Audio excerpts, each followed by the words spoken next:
Number 10, ये एक प्राचीन कलाकृति है जो दुरुपयोग के कारण लगभग खो गई थी, क्योंकि किसी ने इसे एक दरवाजे के रूप में उपयोग कर रहा था।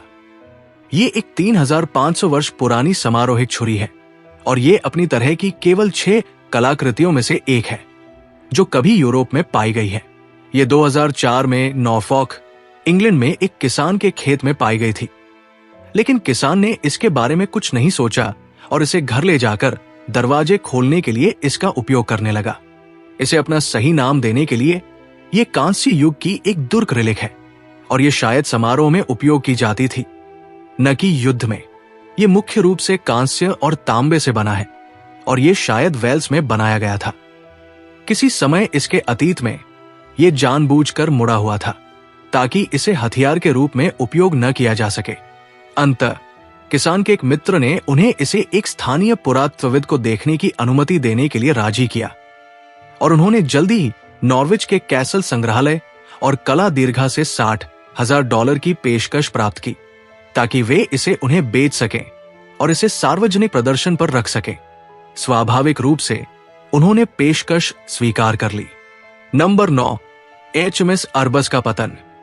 1848 में HMS अरबस सर जॉन फ्रैंकलिन की कमान में इंग्लैंड से रवाना हुआ। इसका मिशन अटलांटिक और प्रशांत महासागरों के बीच एक नई समुद्री मार्ग खोजना था जो आर्कटिक महासागर के माध्यम से होकर जाता था। इस मार्ग को अब नॉर्थ वेस्ट पैसेज के नाम से जाना जाता है, लेकिन फ्रैंकलिन और उनके पुरुष इसे कभी नहीं ढूंढ पाए। अरबस और इसके सभी 129 लोग 1840 के दशक के अंत में गायब हो गए और कभी भी फिर से सुना नहीं गया। जहाज का मलबा अंततः सितंबर 2014 में कनाडा के किंग विलियम द्वीप के तट के पास पाया गया था। उस वर्ष नवंबर में कनाडाई गोताखोरों ने मलबे तक पहुंचा और जहाज की घंटी को पुनः प्राप्त किया। ठंडे समुद्र ने घंटी के साथ दयालु रहा, जो अभी भी शाही नौसेना के लोगों और 1 के वर्ष को स्पष्ट रूप से प्रदर्शित करती है जब ये पाई गई थी।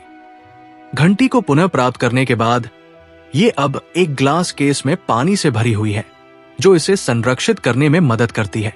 माना जाता है कि अरबस 1848 में समुद्री बर्फ में फंस गया था, जिसके बाद इसके चालक दल ने इसे छोड़ दिया था, जो कि बर्फ पर पार करने के द्वारा सुरक्षा पाने की व्यर्थ आशा में थे। नंबर 8, बालों की सजावट। स्वयं को सुंदर दिखाने की इच्छा हमारे साथ हजारों वर्षों से है। अपने बालों को सजाने के लिए सामान जोड़ना एक आम तरीका है और यहाँ कुछ प्रमाण है कि ब्रिटिश द्वीपों में लोग 4000 वर्षों से अधिक समय से अपने बालों को सजा रहे हैं। ये 4300 वर्ष पुराना सोने का कलाकृति एक बालों की सजावट माना जाता है और ये अगस्त 2014 में उत्तरी पेनिनगाव केराव में एक पुरातात्विक खुदाई में सहायता करने वाले एक समूह के स्कूली लड़कों द्वारा खोजा गया था। ये देश में पाए जाने वाले सबसे पुराने धातु कलाकृतियों में से एक है। पुरातत्वविदों का संदेह है कि ये एक प्रथम पीढ़ी के धातु कार्यकर्ता का था, लेकिन शायद वो वहां पैदा नहीं हुआ था। उस समय ब्रिटेन में धातु कार्य करना अपेक्षाकृत अज्ञात था, इसलिए ये अधिक संभावना है कि टीआर को किसी विदेशी व्यक्ति द्वारा बनाया गया था जो नए सोने और तांबे की खनन संसाधनों की तलाश में देश में आया था। बालों की सजावट एक कब्रिस्तान में पाई गई थी, जिसमें एक जेड बटन और कुछ फ्लिंट तीर के सिर भी शामिल थे। यहां दफनाया गया व्यक्ति शायद उच्च स्थिति का था, लेकिन दुर्भाग्य से उनके अवशेष समय के साथ नहीं बचे हैं, इसलिए हम कभी भी उनकी पहचान नहीं कर पाएंगे। नंबर 7, धातु के पंजे। पेरू में पुरातत्वविदों को आकर्षक कब्रों को खोलने की आदत है और उन्होंने इतने सारे अलग अलग प्रकार के कब्र के सामान देखे हैं कि लगभग कुछ भी उन्हें आश्चर्यचकित नहीं करता है। हालांकि ये धातु के पंजे उन्हें पहले या बाद में कभी नहीं देखे गए हैं। इन आश्चर्यजनक कलाकृतियों को जुलाई 2014 में हाकाडी लाउना पुरातात्विक स्थल पर एक मोची अधिकारी की कब्र में पाया गया था। पंजे वास्तव में धातु के फिटिंग के साथ जुड़े हुए दस्ताने हैं जो बिल्ली के पंजों की उपस्थिति को नकल करने के लिए हैं। पुरातत्वविदों को यह समझाने में परेशानी हो रही है कि वे किस लिए उपयोग किए गए थे।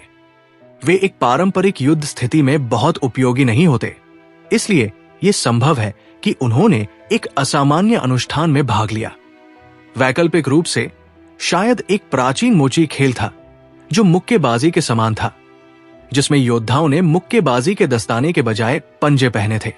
वे लगभग 1500 वर्ष पुराने हैं। यह ज्ञात है कि मोची संस्कृति में कलाओं में एक मजबूत रुचि थी, इसलिए यह बाहर नहीं है कि ये केवल फैशन गारमेंट थे जो कब्र के निवासी द्वारा पहने जाते थे। यह सभ्यता इंका से पहले पेरू में मौजूद थी और अज्ञात कारणों से गायब हो गई। नंबर 6, पैरों के निशान। पुरातत्व न केवल अतीत का अध्ययन करने के बारे में है, बल्कि ये हमारे पूर्वजों के पदचिन्हों में चलने के बारे में भी है। कभी कभी हम इसका शाब्दिक अर्थ लेते हैं।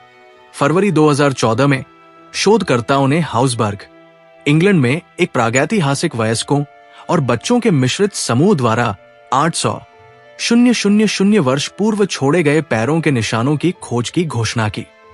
पैरों के निशान तट पर हैं, इसलिए यह आश्चर्यजनक है कि वे पहले धोए नहीं गए। हाउसबर्ग यूके में प्राचीन खोजों के लिए एक गर्म स्थान बन गया है, जिसने हाल ही में उसी युग से जीवाश्म हड्डियों और पत्थर के औजार भी दिए हैं। यह संभव है कि उस समय क्षेत्र में एक बड़े पैमाने पर बस्ती थी, जो हमें लगता है कि प्रारंभिक मानव के बारे में जानते हैं उसके विपरीत है। हम इस युग के मानव को आमतौर पर नोमैडिक शिकारी और संग्रहकर्ता के रूप में देखते हैं, जो जमीन पर घूमते हैं बजाय बसने के। शायद प्रागैतिहासिक हाउसबर्ग में कुछ ऐसा था जिसने उन्हें थोड़ी देर के लिए वहीं रहने के लिए राजी किया। ये यूके में सबसे पुराने मानव पैरों के निशान हैं, लेकिन दुनिया में सबसे पुराने नहीं। ये सम्मान तंजानिया के लेई में एक प्रिंट सेट को जाता है, जो लगभग 3.5 मिलियन वर्ष पूर्व बनाया गया था। नंबर 5, मध्ययुगीन कंकाल।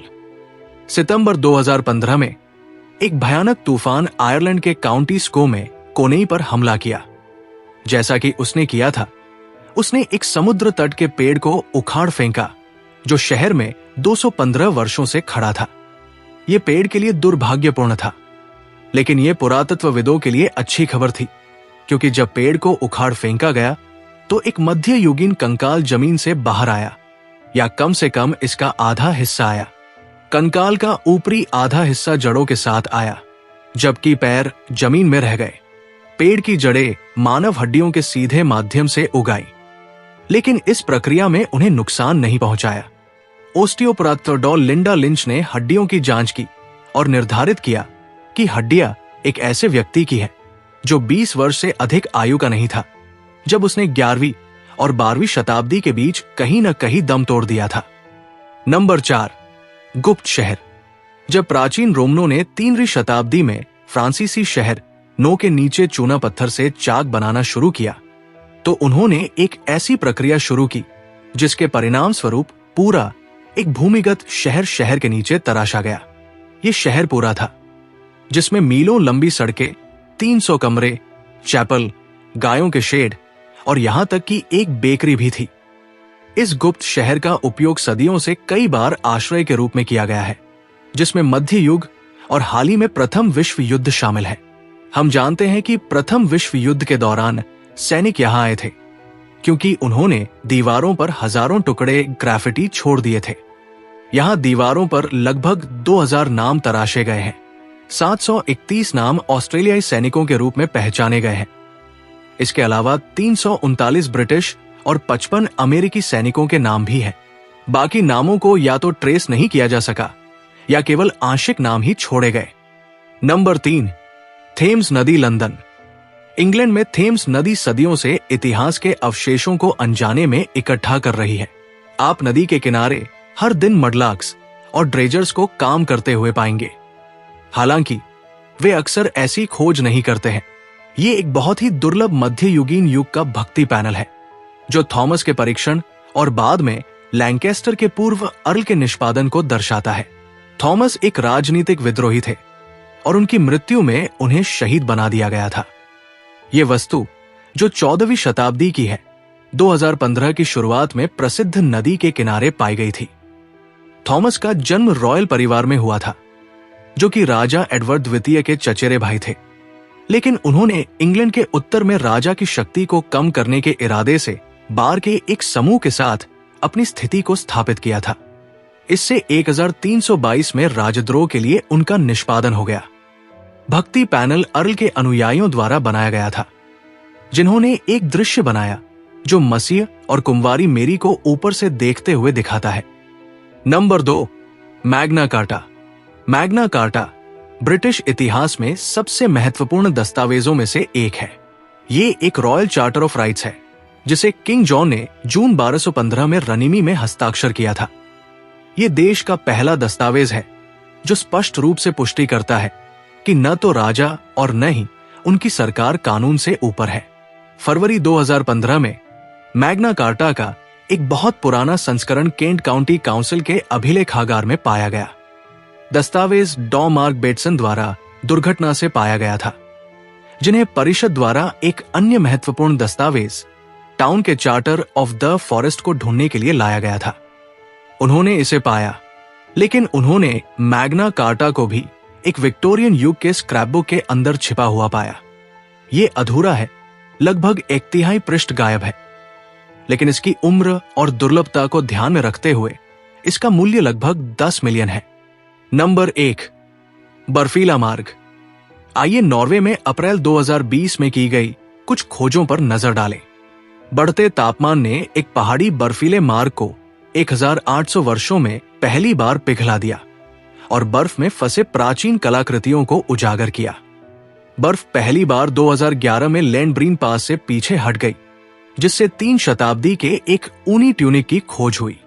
लेकिन यह केवल एक पूर्वावलोकन था जो अप्रैल में आने वाला था। पुरातत्वविदों ने चमड़े के जूते, बुने हुए दस्ताने और तीर पाए, जो इतनी अच्छी तरह से संरक्षित थे कि उनके पंख अभी भी जुड़े हुए थे। खोजों की कार्बन डेटिंग ने दिखाया है कि यह मार्ग 2 शताब्दी से यात्रियों द्वारा व्यापक रूप से उपयोग किया गया था, जो 14वीं शताब्दी तक जारी रहा। उस समय यह अत्यधिक बर्फीला और पूरी तरह से असहज होगा। पहाड़ी से पुनः प्राप्त किए गए अधिकांश कलाकृतियां लगभग 1000 वर्ष पूर्व की है, जो वाइकिंग्स के लिए चरम समय होगा। विशेषज्ञ अभी भी साइट पर काम कर रहे हैं